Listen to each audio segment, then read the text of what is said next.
Le débat des éditorialistes sur iTélé ce soir avec Rokhaya Diallo du magazine Regard. Bonsoir Rokhaya. Bonsoir. Et Raphaël Steinville de Valeurs Actuelles. Évidemment, bonsoir Raphaël. Bonsoir. On démarre avec l'info politique de la soirée. Le rejet par le Conseil constitutionnel de l'allègement des cotisations salariales prévues dans le cadre du pacte de responsabilité. Le Conseil constitutionnel estime que cette mesure méconnaît le principe d'égalité car cette baisse dégressive des cotisations ne touche que les salariés gagnant entre 1 SMIC et 1,3 SMIC. Qu'est-ce qu'on se dit ce soir ? C'est un texte qui a été mal ficelé par le gouvernement ? C'est veut commencer, Raphaël. Une immense claque pour François Hollande et Manuel Valls, qui vont devoir retoucher leur texte. Alors certes, le pacte de responsabilité, dans sa globalité, ou presque, n'est pas retoqué. En revanche, c'est très compliqué pour la rentrée qui s'annonce pour François Hollande et Manuel Valls, parce que cette partie du texte qui a été retoquée, c'était ce qu'ils avaient donné aux députés frondeurs, à leur majorité. En gage à la gauche de la gauche. Exactement. Et donc on savait déjà, parce que les chiffres du déficit sont compliqués, que les recettes fiscales vont avoir du mal à rentrer, avec en plus ce qui se passe, ça va être très très très très compliqué, très chaud pour François Hollande, très chaud pour Manuel Valls, et notamment pour le Premier ministre. Dans les prochains débats à l'Assemblée, il va devoir composer avec la gauche de sa gauche qui est remontée comme un coucou. Et donc voilà, je pense que c'est un coup très dur et les vacances de François Hollande qui débutent à peine vont être très compliquées. On va entendre Jérôme Guedj qui était sur notre antenne ce soir. Mais Rokhaya, vous êtes d'accord, c'est une claque pour le gouvernement ? Disons que c'est une claque pour la partie la plus à gauche des socialistes, dans la mesure où effectivement c'était le gage qui avait été donné à ceux qui étaient plus à gauche, qui estimaient que le pacte de responsabilité n'honorait que les patrons finalement et pas suffisamment les employés. Cette mesure qui a été faite vraisemblablement un peu trop rapidement, puisque effectivement quand on se pose la question, on voit que c'est difficile en fait d'exonérer des gens d'une contribution qui consiste à la répartition, notamment les allocations chômage ou vieillesse, et d'estimer les gens seraient quand même allocataires d'un impôt sur lequel ils n'auraient pas cotisé. Donc ça donne un argument. Ça rompt le principe d'égalité. Voilà, c'est ça. Voilà. Néanmoins, ça donne un argument aux socialistes les plus à gauche pour repenser, comme le fait effectivement, je pense, ce que vous avez montré, Jérôme Guedj, repenser ce pacte de responsabilité sur lequel ils sont très critiques. On ne peut rien vous cacher, c'était en direct ce soir sur iTélé à 22h15. Jérôme Guedj. Puisque un des éléments du pacte de responsabilité, et vous voyez où je veux en venir, a été censuré par le Conseil constitutionnel, profitons-en, puisqu'il va falloir remettre l'ouvrage sur le métier pour questionner le pacte de responsabilité dans son ensemble. Nous avions interpellé le gouvernement sur le déséquilibre du pacte de responsabilité. 41 milliards d'euros de baisse de cotisations pour les entreprises et d'allègements fiscaux, ça nous apparaît disproportionné.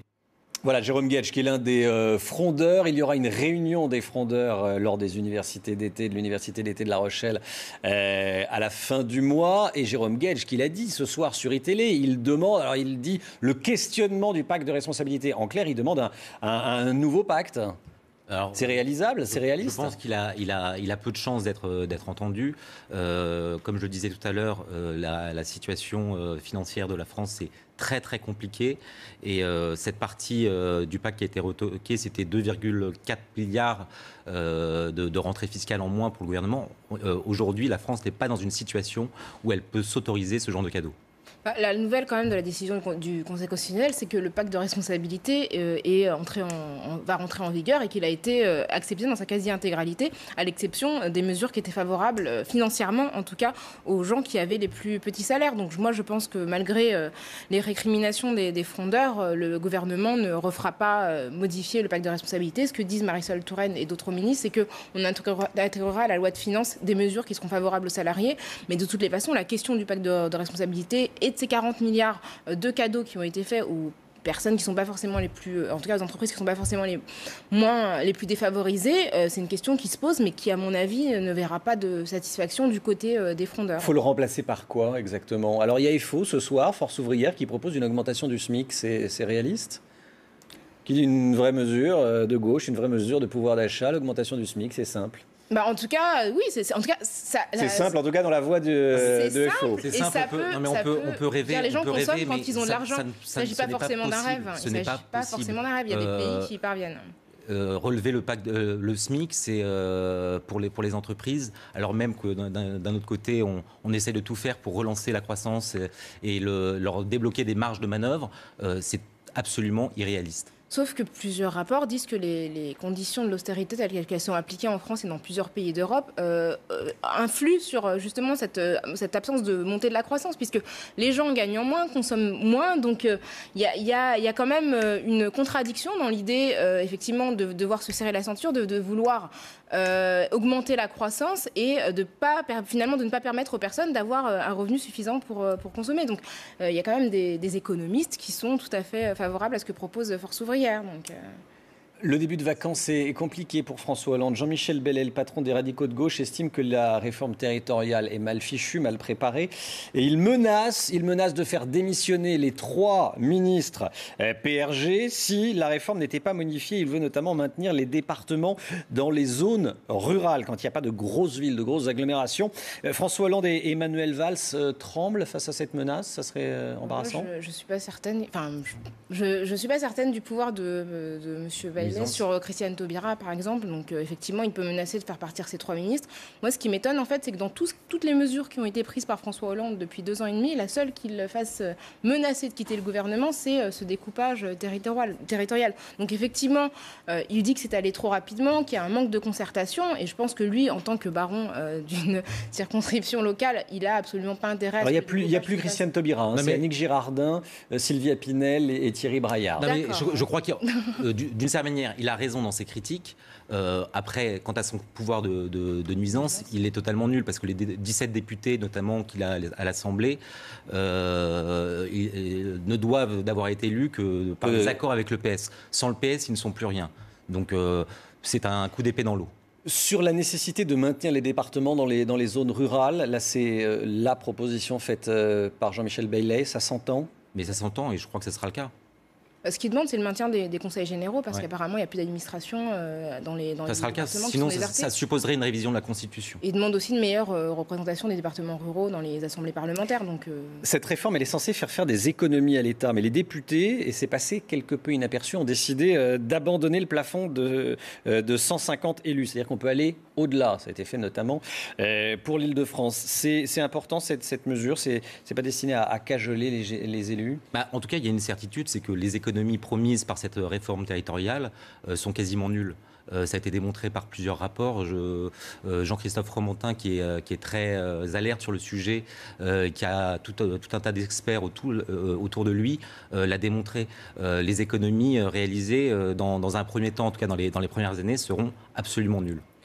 Le problème, c'est que c'est comme dans la question du Grand Paris, c'est que systématiquement, il y a des choix qui peuvent être plus ou moins rationnels qui sont faits et auxquels s'opposent des intérêts locaux de barons locaux. Donc finalement, tant que les gouvernements céderont à ces intérêts locaux, on ne sera pas en capacité de faire un plan qui soit véritablement conforme aux économies qui sont dans la prospective. On a le sentiment qu'il faut absolument maintenir le nombre d'élus locaux et que ce soit... faire les gens de telle promotion de l'État, etc.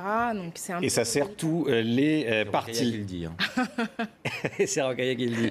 On passe à Nicolas Sarkozy. Ça, c'est Valeurs Actuelles qu'il dit, votre journal. Raphaël Steinville, Valeurs Actuelles, qui publie une petite interview de Nicolas Sarkozy. L'ancien président dit que l'idée de son retour en politique fait son chemin. La fin du suspense, ça c'est moi qui le dis, devrait avoir lieu fin août, début septembre. C'est la dernière carte postale avant le grand retour. Quelles sont vos informations, Raphaël, vous qui êtes à Valeurs Actuelles? Ce qu'il y a, c'est que c'est quand même une première, parce qu'en fait, jusqu'à présent, Nicolas Sarkozy, mis à part les tribunes qu'il avait pu faire faites dans le Figaro, dans le Point, ne s'exprimait pas de manière c'était ses amis qui parlaient pour lui, ou sinon c'était une phrase au grand maximum. Là, il s'est livré, c'est une vraie méditation politique sur son retour, sur la possibilité de son retour. Bien évidemment que c'est davantage qu'une carte postale. On le sent déjà convaincu par la nécessité de son retour. Contrairement à ce que certains peuvent dire, qui voient en Nicolas Sarkozy quelqu'un d'obsédé par le retour, c'est pas du tout ça. Je Je pense que la situation politique, économique, la crise sociale, identitaire que traverse la France aujourd'hui, et finalement le désert peut-être aussi dans l'opposition, et notamment à l'UMP, le contraignent à ce choix qu'il a peut-être précipité, qui n'était pas dans ses plans initiaux, mais aujourd'hui il est dans les starting blocks. Rokhaya Diallo, vous attendez avec impatience l'annonce de Nicolas Sarkozy à la rentrée? Je trépigne, tout mon été suspendu à cette décision qui sera rendue publique au mois d'août. Non, plus sérieusement, j'ai l'impression que Sarkozy n'en finit pas de revenir.